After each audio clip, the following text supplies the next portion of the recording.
Yan. Taba oh. Sarap. Sausawan oh. Yan. Yun.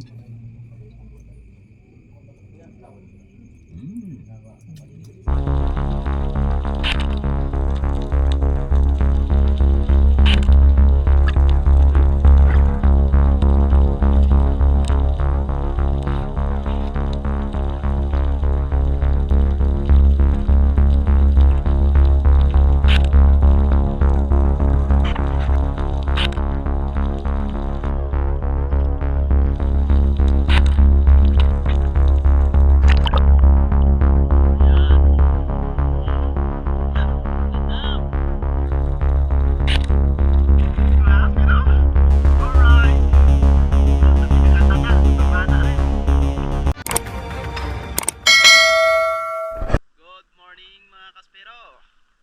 First dive sa 2025. Right?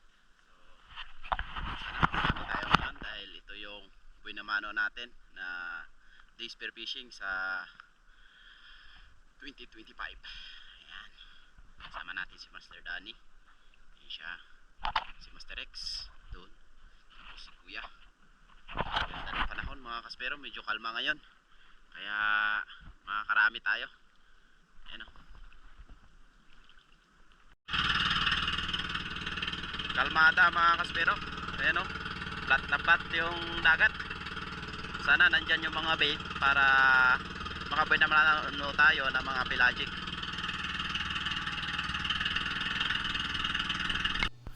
Bumaba na si Master X mga kaspero at si Master Danny. Nandun na sila at tayo naka-ready na rin at bababa na rin tayo. Sana nandito yung mga bait para meron tayong buhay na mano agad.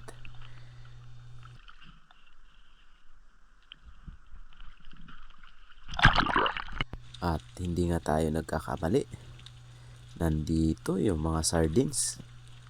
Pababa pa lang ako, meron agad akong nakita na grupo ng dugto tuna at medyo maliit yung iba. Yung malaki, mabilis. Ayun, kung napapansin nyo yun mga kaspero, dugto tuna yun. Ngunit, yung ginawa ko, nag-drop pa rin ako dito at naghintay. Dahil iniisip ko na may mas malaki talaga na lalapit. Kaya nag-ambush ako at tumingin sa paligid at eto yung lumapit, isang napakalaking king makarel mga kaspero. Kaya hindi na ako nagdalawang isip, pinana ko na sa gitna at ayun, igo mga kaspero ng gitna. Walang kawala yon dahil naka double flopper tayo. Sarap sa pakiramdam dahil halos ilang buwan tayong hindi nakapana ng king mac gawa ng sobrang lakas ng alon at hindi tayo makalaot ng malayo. Kaya eto, bumawi tayo ngayong araw. Ang lakas! Laki ba? Pero, alright. Sa tinagal-tagal, nakapana rin. Swerte! Woo!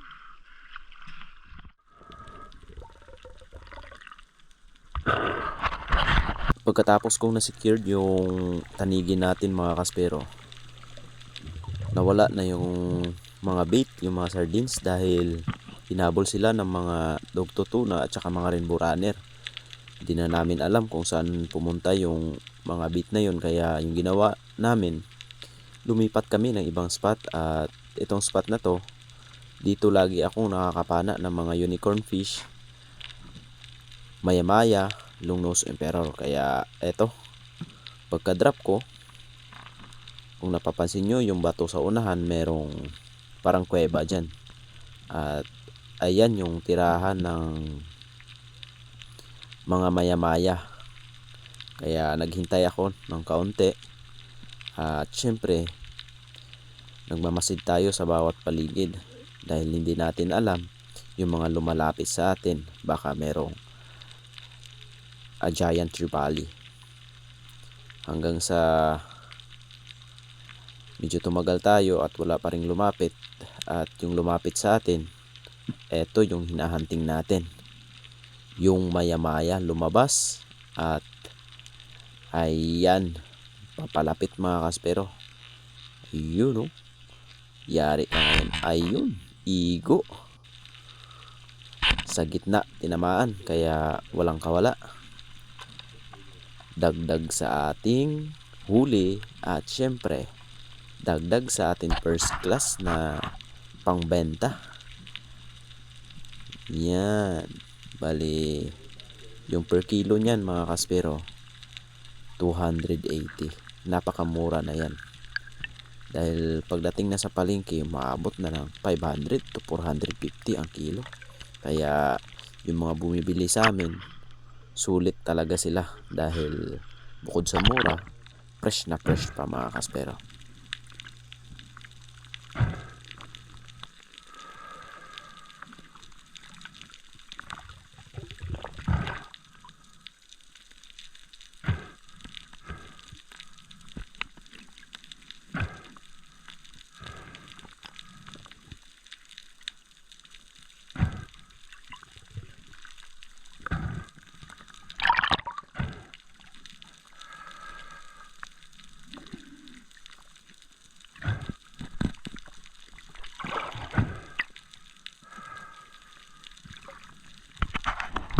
Another sisid, same spot. At pagkadating ko sa ilalim, may nakita agad ako na isang surahan lumapit sa atin. Dalawa yan mga kaspero. Ngunit hindi ko muna pinana, baka merong lumapit na long-nose emperor. Dahil minsan meron ditong grupo ng long-nose emperor na nagpapakita at napakalaki nila mga kaspero. Hanggang sa walang lumapit na long-nose emperor. Kaya hinanting ko na itong unicorn at pinili ko yung mas malaki mga kaspero. Ayan na. Medyo maliit yung sa unahan at ito yung sa huli, medyo malaki, kaya yun yung tinarget ko. Ayun, igo na naman mga kaspero. Na-spine natin. Ayos, may pang-ihaw na tayo. Ang taba pa naman ng isda na ito. Ito yung pambansang ihawin ng mga mangingisda mga kaspero. Isang surahan na napakasarap, napakataba. At syempre, mura pa dito sa amin dahil 180 lang ang kilo. Subalit sa ibang lugar, napakamahal ng isda na ito mga kaspero dahil yun nga, bukod sa masarap at napakataba pa. Another dive dito sa spot. At yan, kung nakikita nyo yung butas na yan, meron dalawang unicorn na pumasok dyan. Yung humpback na unicorn, dalawa yan sa ilalim. Kaya yung ginawa ko, dahil sa mahaba yung pana natin, dinukot ko na lang mga kaspero. Dahil hindi naman ito madulas at naka-gloves naman tayo ng makapal, kaya ayan. At mga kaspero, pag dinukot nyo pala itong unicorn, iwasan natin na humawak sa buntot dahil matalas yung tabak nito. Ayun o. Dalawang klase ito mga kaspero. Yung walang sungay na humpback unicorn, hindi masyadong matalas yung buntot niya, yung tabak. Kaya pwedeng hawakan yun. Pero pag ganito, yung may sungay, grabe, napakatalas. At after natin na secured yung unicorn, binalikan natin yung isa. Dukot pa rin mga kaspero dahil nandun lang naman siya sa ilalim at wala na siyang pupuntahan na iba. Ito bali sa buntot ko na to hinawakan dahil kaunti lang yung tabak nito at hindi masyadong malaki, kaya sa buntot ko na hinawakan. At ayun, huli natin. Ha? malaki na rin ito. Umabot ito ng 1.5 kilos yung bawat isa. Kaya goods na rin pang dagdag sa huli natin.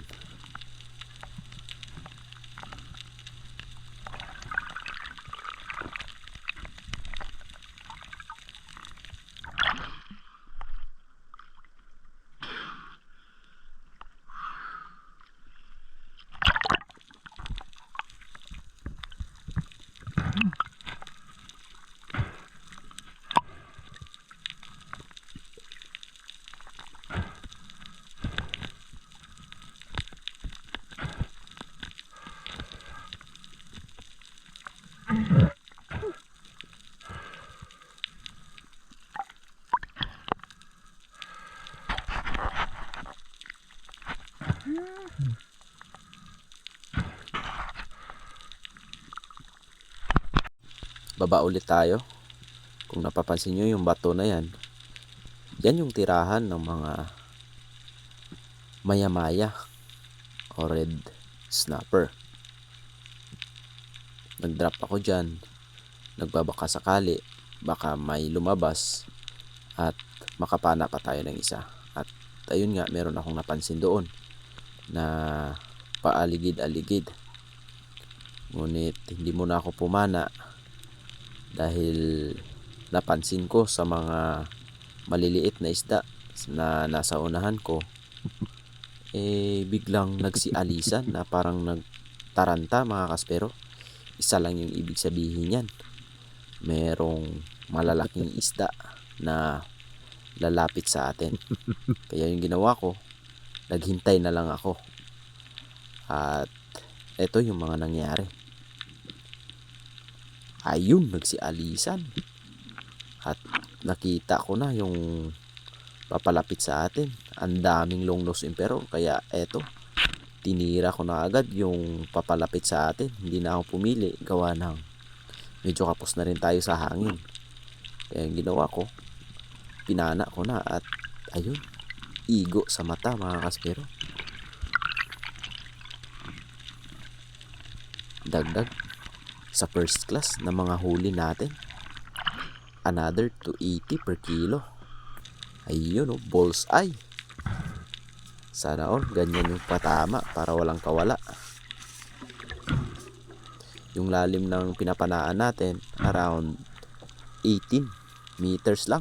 Kaya sulit ito sa mga beginner nating spero na kayang-kayang abutin itong 18 meters.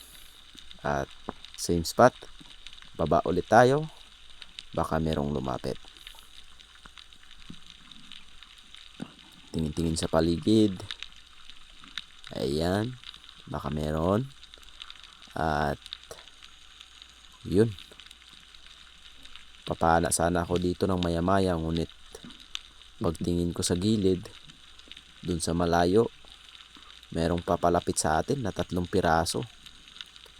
Isang original na surahan o yung yellow, tapos 2 hambak na unicorn.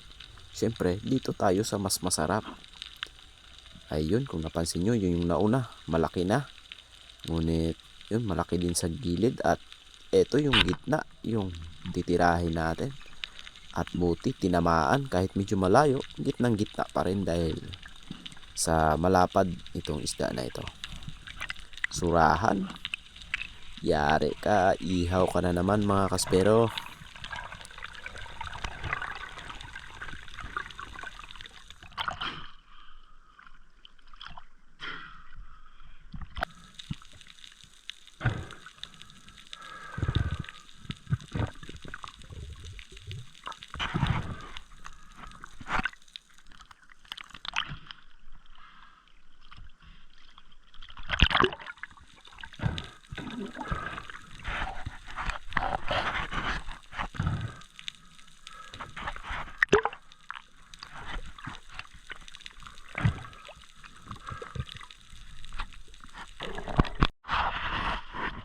Umahon na tayo, mga kaspero.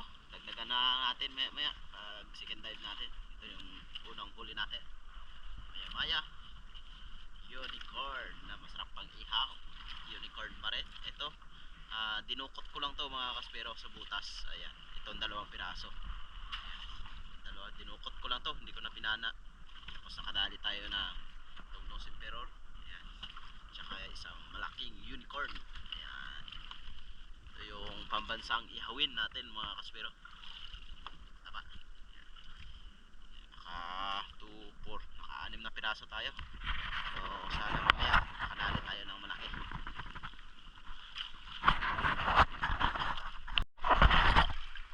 Alright, tumaong muna tayo mga kaspero dito sa Pangpang. Dahil mag-iihaw tayo. Kakain muna tayo para bumalik man naman sa laot mamaya.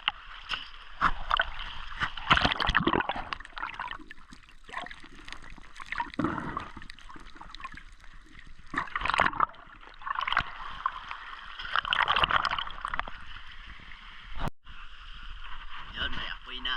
May apoy na. Ang ganda ng pwesto namin. Ano, doon lang yung bangka. Alright. Ihaw muna tayo. Ihaw. Ihaw.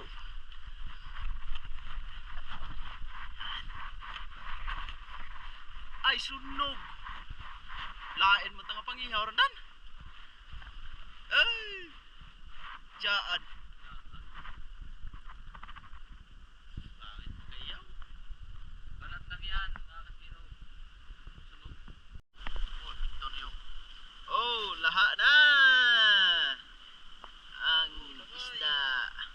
Okay, kain tayo mga kaspero. Ihaw. Ihaw.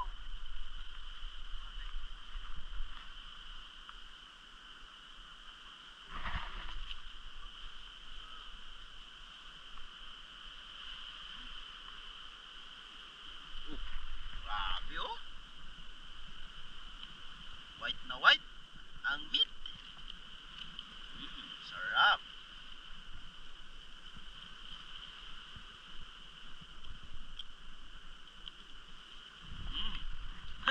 Nanam. Oh. Bahaw. Bahaw. Puting-puti yung laman mga kaspero. Wow. Ay. Wow. Sarap pala itong yung maming.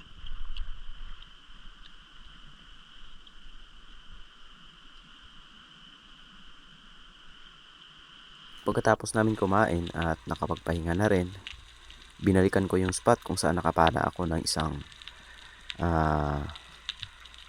maya-maya. At pagkababa ko nga dito, mayroon akong napansin na grupo ng maya-maya na paikot-ikot sa butas na yan. Ayun, kung napansin nyo mga kaspero, ayun. Ayan, labas-pasok sila dyan. Kaya, eto, timingan natin para meron tayong madadagdag sa ating maya-maya dahil first class din itong isda na ito. At sana makahuli tayo. Ayan, hintay tayo at nagta-timing tayo para sure ball na mahuli natin. At ayan, muntik na mga kaspero. Kaso lang hindi ko na kinalabit yung pana dahil baka hindi tamaan. Kailangan talaga makatiming tayo. At ayan nga, yung isa, yun na sana. Kaso lang, ang bilis naman pumasok. Tingin mo na sa gilid, baka may long nose. Ngunit wala, balik tayo sa target. Ayan, pag may lumabas dyan, yari na. Papanain na talaga natin mga kaspero. Baka maubusan na tayo ng hangin at wala tayong maiahon. Ayun, muntik na. Kaso lang wala pa rin. Ito. Oops. Yun. Dali mga kaspero. Igo na naman sa gitna. Sarap sa pakiramdam na nakahuli tayo ng mga ganitong klaseng isda na first class, maya-maya. Sarap din ito pang sigang o kaya sabawan.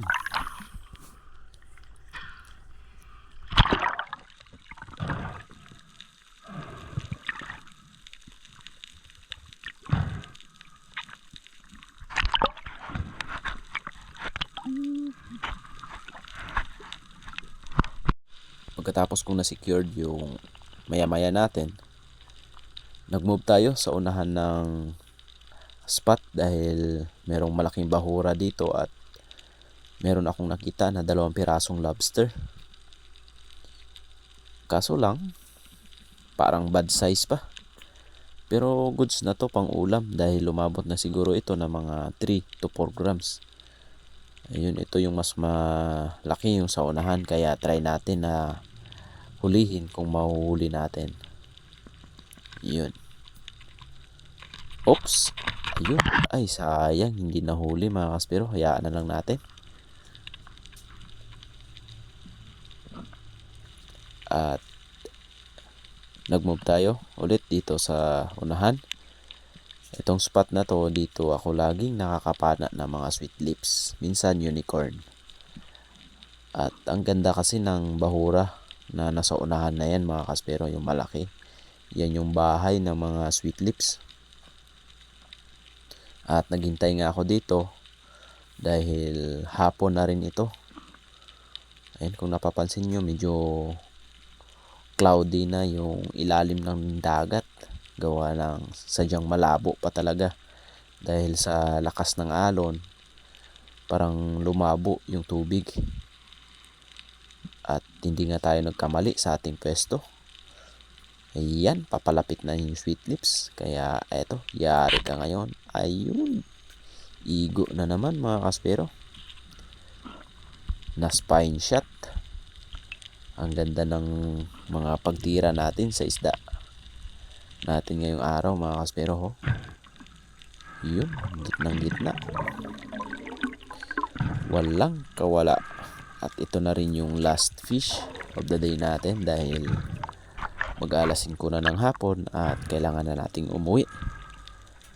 At siguro kuta na rin tayo sa ating mga huli dahil halos magagandang klase naman. Meron na tayong pang-ihaw at meron na rin tayong pang-benta. Ayan, nakaahon na ako. Nandito na ako sa bangka. At tingnan natin yung mga nahuli natin mga kaspero. Ayan. Ayan yung King Mac. At yung unicorn natin, yung maya-maya. At nakahuli rin sila Master Danny ng mga first class na isda. Sila Master X. At ito na yung 2 unicorn natin. Yung isa, binigay ko sa kapitbahay namin. At yung isa, inulam namin ni Mrs. Ayan, ang sarap.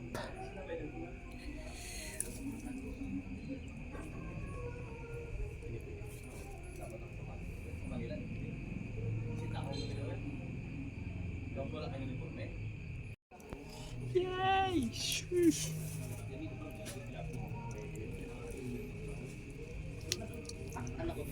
Oh, mainit.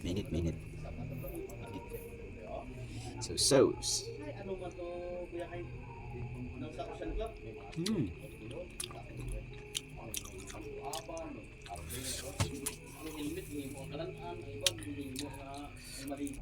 Tingnan naman.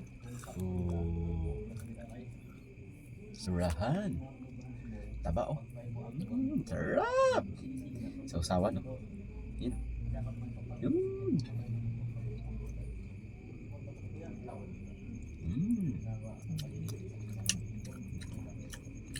Juicy, sarap.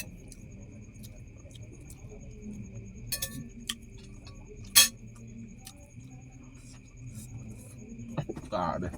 Sarap talaga. Kill.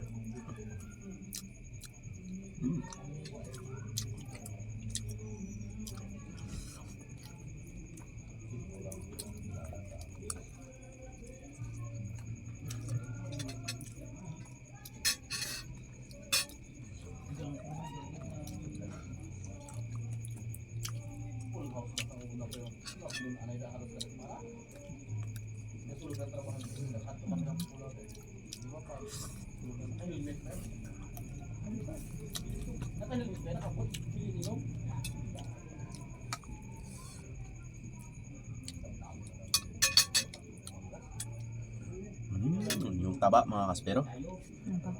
Ito yung unang ihaw natin sa 2025. surahan. Hati tayo. Yun. Sarap.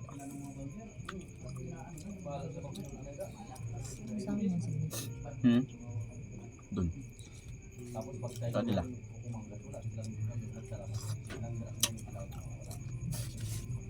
Grabe. Tulo talaga yung sipon mga kaspero. Sa sobrang sarap.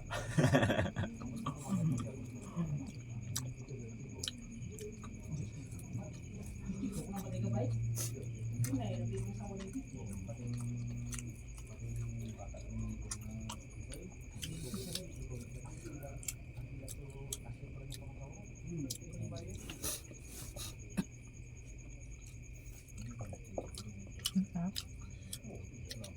Ang sarap.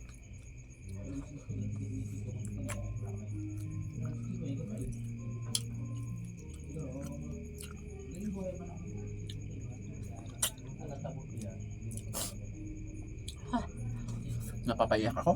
Bakit? Balik ta rin na mga kaspero.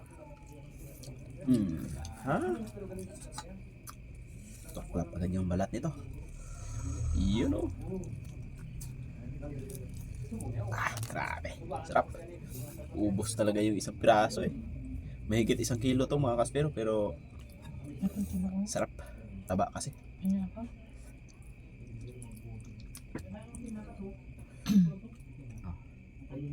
Yun. Yung iba bumibili pa ng fish oil. Ito, natural oil ng isda. Wow, panalo. Omega 3. Omega 3. Haha.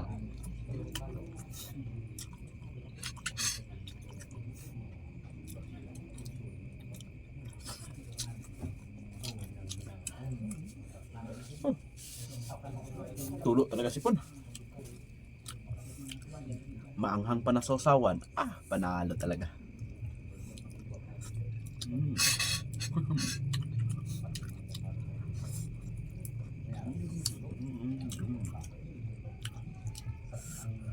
Galo yung init tsaka yung ano. Ow! Stop.